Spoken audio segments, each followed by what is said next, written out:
പ്രോസിക്യൂഷൻ്റെയും പ്രതിഭാഗത്തിൻ്റെയും വാദപ്രതിവാദം കോടതിയിൽ നടന്നു കഴിഞ്ഞു.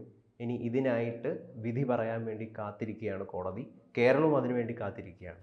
ഗ്രീഷ്മ, ഷാരോൺ വധം, കഷായം കിളനാശിനി ജ്യൂസിൽ ചേർത്തിട്ടാണ് ഷാരോണിനെ കൊലപ്പെടുത്തിയത് ലൈംഗിക ബന്ധത്തിന് ശേഷം.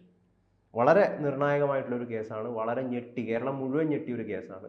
എന്തൊക്കെയാണ് ഈ വാദപ്രതിവാദങ്ങളിൽ കോടതി പറഞ്ഞ കാര്യങ്ങളൊന്ന് പറയാമോ? തീർച്ചയായിട്ടും ഇത് അപൂർവങ്ങളിൽ അപൂർവമായൊരു കേസായിട്ടാണ് ഇതിനെ ലോകം നോക്കിക്കണ്ടത്. ഒരു വളരെ ചെറുപ്പക്കാരിയായ കോളേജ് വിദ്യാർത്ഥിനിയായ ഒരു പെൺകുട്ടി തൻ്റെ കാമുകനെ മറ്റൊരു വിവാഹാലോചന വന്നപ്പോൾ, ഒരു നല്ല വിവാഹാലോചന വന്നപ്പോൾ കാമുകനെ ഒഴിവാക്കാൻ വേണ്ടി കഷായത്തിൽ കളനാശിനി ചേർത്ത് വിഷം ചേർത്ത് കൊടുത്തു. ആദ്യം ജ്യൂസിൽ ചേർത്ത് കൊടുക്കാൻ ശ്രമിച്ചു, അപ്പോൾ ഇയാൾ കഴിച്ചില്ല. പിന്നീട് ഇത് കഷായത്തിൽ ചേർത്ത് കൊടുത്തു കൊലപ്പെടുത്തി എന്നാണ് കേസ്. പ്രോസിക്യൂഷൻ കേസ് അങ്ങനെയാണ്. ഇത് ഈ വരുന്ന 17-ാം തീയതിയാണ് കോടതി ഇതിന്മേൽ വിധി പറയുന്നത്.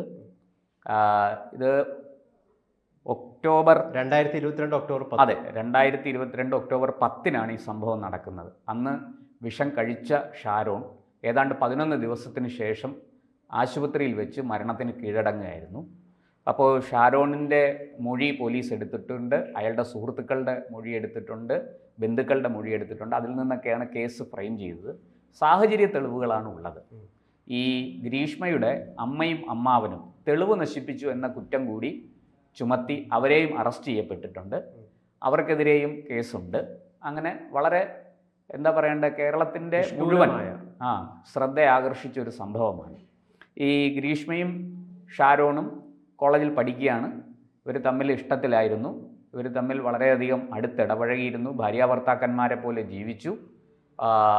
അതിനുശേഷം ഗ്രീഷ്മയ്ക്ക് ഒരു നല്ല വിവാഹാലോചന വന്നപ്പോൾ ഈ ഷാരോണിനെ ഒഴിവാക്കാൻ വേണ്ടി കൊലപാതകം നടത്തി എന്നാണ് പ്രോസിക്യൂഷൻ കേസ്.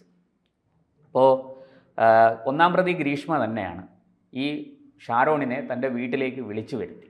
ആദ്യം ഈ ജ്യൂസിൽ വിഷം കലർത്തി കൊടുക്കാൻ ജ്യൂസ് ചലഞ്ച് നടത്തി നോക്കി. അപ്പോൾ കയ്പായത് കാരണം അയാൾ കുടിച്ചില്ല. അന്ന് അയാൾ രക്ഷപ്പെട്ടു. അങ്ങനെയാണ് ഇത് കഷായത്തിൽ കലർത്തി കൊടുത്തത് എന്ന് പോലീസ് പറയുന്നു.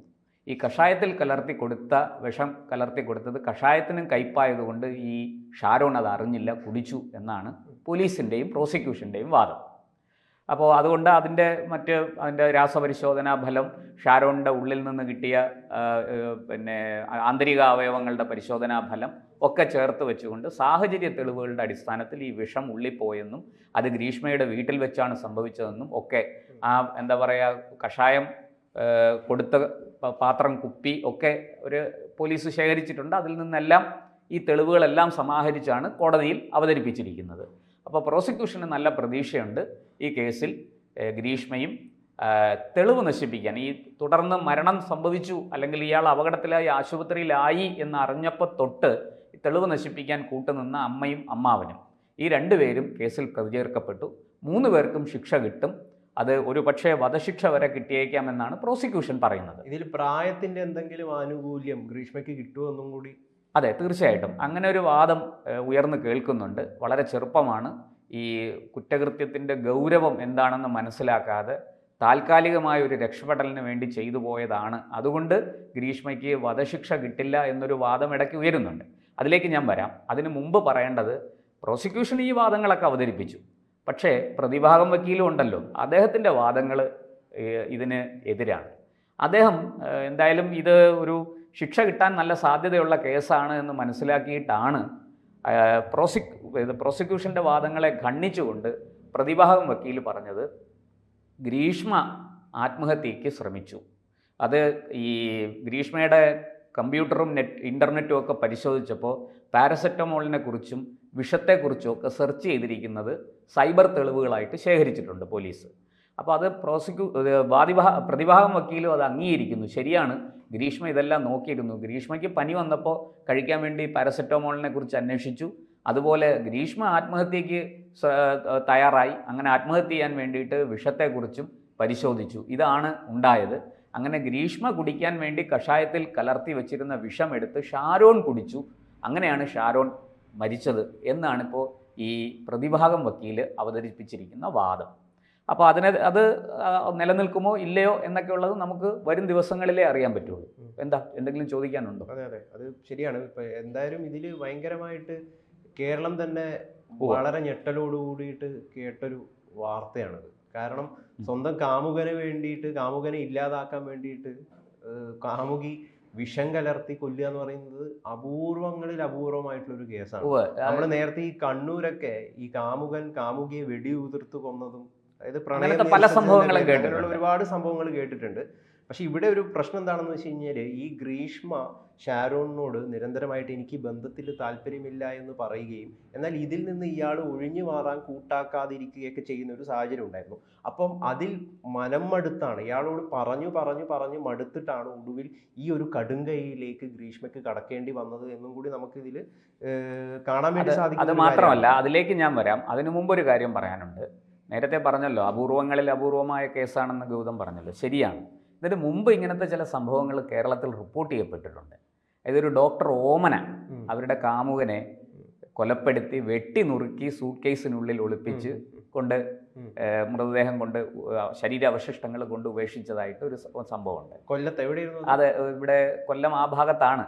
ഞാനതിപ്പം വർഷങ്ങൾ കുറേ ആയതുകൊണ്ട് കൃത്യമായിട്ട് ഓർക്കുന്നില്ല. അന്നത് പത്രങ്ങളിലൊക്കെ വലിയ വാർത്തയായിരുന്നു, വലിയ രീതിയിൽ ചർച്ച ചെയ്യപ്പെട്ടതാണ് കേരളത്തിൽ. കാരണം കേരളം നടുങ്ങിയ ഒരു സംഭവമാണത്. ഒരു കാമുകനെ കൊലപ്പെടുത്തുക, മറിച്ച് എല്ലാവരും കേട്ടിട്ടുണ്ട് കാമുകിയെ കൊലപ്പെടുത്തുന്ന ഒരു സ്ഥിരം എന്താ പറയേണ്ട, എല്ലാ മാസവും ഒരു കേസെങ്കിലും അങ്ങനത്തത് റിപ്പോർട്ട് ചെയ്യുന്ന ഒരു കാലം കേരളത്തിൽ ഉണ്ടായിരുന്നു എന്നൊക്കെ പറഞ്ഞു കേട്ടിട്ടുണ്ട്. പക്ഷേ ഇത് ഡോക്ടർ ഓമനയുടെ കേസ് ആണ് എനിക്ക് തോന്നുന്നു കേരളത്തിൽ ആദ്യമായിട്ട് അങ്ങനെ ചർച്ച ചെയ്യപ്പെട്ട, കേരളം രൂപീകരിച്ചതിന് ശേഷം ഉണ്ടായ ആദ്യത്തെ ഒരു സംഭവം അതായിരിക്കും. അതിനെ തുടർന്ന് പിന്നെ പല സംഭവങ്ങളും ഉണ്ടായി. അതിൽ ഒടുവിൽ വന്ന് നിൽക്കുന്ന ഒരു സംഭവമാണ് ഗ്രീഷ്മയുടേത്.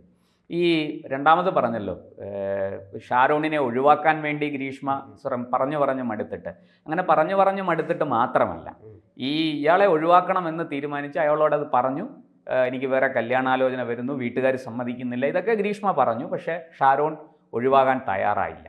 എന്നു മാത്രമല്ല, ഗ്രീഷ്മയുടെ സമ്മർദ്ദം കൂടിയപ്പോൾ ഷാരോൺ ഭീഷണിപ്പെടുത്തി. അതായത് നമ്മൾ ഒരുമിച്ചുള്ള പല ദൃശ്യങ്ങളും എൻ്റെ മൊബൈലിലുണ്ട്, ഞാനത് പുറത്തു വിടും എന്ന് ഗ്രീഷ്മയെ ഭീഷണിപ്പെടുത്തി. അപ്പോൾ ഗ്രീഷ്മയ്ക്ക് മറ്റൊരു വഴിയും ഇല്ലാതായി. അതും പോലീസ് അന്വേഷണത്തിലും ഈ വാദപ്രതിവാദത്തിൽ പ്രതിഭാഗവും ഒക്കെ അത് ഉന്നയിച്ചിട്ടുണ്ട്. ഇങ്ങനെയുള്ള ഭീഷണിയൊക്കെ ഇവിടെ ഉണ്ടായിട്ടുണ്ട് എന്ന് പ്രോസിക്യൂഷൻ തന്നെ ആ കാര്യം പറയുന്നുണ്ട്. ഈ പെൺകുട്ടിയെ ഇങ്ങനെ ഭീഷണിപ്പെടുത്തുന്നു, ഈ ദൃശ്യങ്ങൾ ഇയാളുടെ കൈവശമുണ്ട്, അത് പുറത്തു വരുമോ എന്ന് ഭയന്നാണ് ഗ്രീഷ്മ ഇതൊക്കെ ചെയ്തത് എന്ന് പ്രോസിക്യൂഷൻ വാദിക്കുന്നു. ശരിക്കും പറഞ്ഞു കഴിഞ്ഞാൽ ഈ ഒരു ഫാക്ടറിനെ മനസ്സിലാക്കിക്കൊണ്ട് കോടതി ഗ്രീഷ്മയ്ക്ക് എന്തെങ്കിലും വിധിത്തില്ല, അതായത് ശിക്ഷയിൽ എന്തെങ്കിലും ഇളവ് സംഭവിക്കുമോ? അല്ല, അത് നമുക്കിപ്പോൾ പറയാൻ പറ്റില്ല. അത് കോടതിയുടെ വിവേചനാധികാരമാണ്.